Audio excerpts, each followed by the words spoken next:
Hi all, welcome to the Goldie Yarn channel, where I'm going to be showing you how to make these spiky bits on the pufferfish using a variation of the Picot stitch, where you can get slightly larger spikes and slightly more defined spikes, which can work out really well. Cool. So, to do a normal Picot stitch, obviously, you just need to do chain 3 and slip stitch into that last chain. So chain 3, slip stitch into that one there, and then carry on as you would normally. But this makes quite a small little bump, which isn't quite needed, what we needed for a pufferfish. So instead I'm going to do a variation, two variations actually. One is a spike stitch with 3 chains and one's a spike stitch with 4 chains, which makes different heights of the spike. The most commonly used one I did was a 3 spike, where you chain 3. But instead of going back into that first chain, I am going to go and slip stitch into the next one in the middle, and then work a single crochet into that first chain,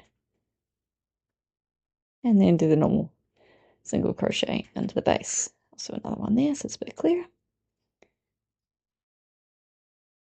And there you go. That is how you do a 3 spike, which is a bit more defined than this Picot stitch there.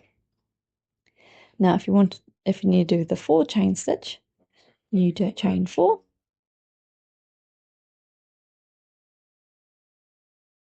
and now what we're going to do is work a single crochet into that second chain from the hook, then a slip stitch into that second chain from the hook, then 2 single crochets into the following chains.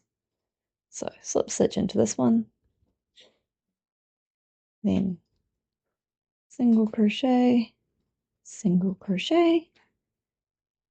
and then into the base to make spike 4, which, as you can see, is a little bit bigger than the spike 3. So just show you one more time how to do the spike 3, where you chain 3, slip stitch into the second chain from the hook, single crochet into the third chain, and then carry on as you normally would. And then for a 4 chain spike, chain 4, slip stitch into the second chain from the hook, and then single crochet into the third and fourth from the hook.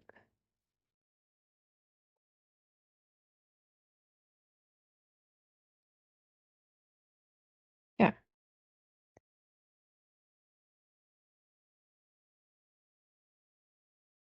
That's how you make the spikes. Now I've shown you on a row, just to make it easier, but you normally typically do these. I did these on a round, and so when I went back into the next round behind it, I made sure to stitch into the stitch behind. Sorry, a little bit unfocused. The stitch behind the spike, so the spike's pushed forward, not in front of it. Otherwise, it disappears to the other side. So in this case here, if I turned around, let's say I want the spikes on this side coming towards me, I just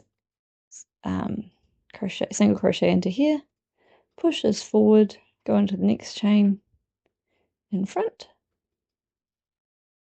go through there,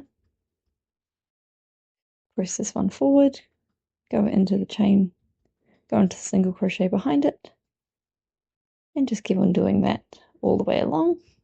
So I'm not stitching into these spike stitches, I'm just stitching into the chain, into the single crochets that are in the base chain. Base stitch, I should say, sorry. And just not going into those spike stitches.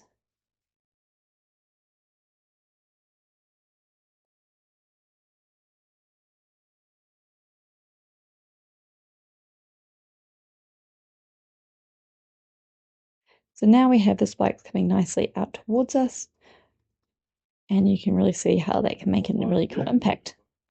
So yeah, that's the Picot stitch. This is a normal one. This is a 3 chain spike stitch. This is the 4 chain.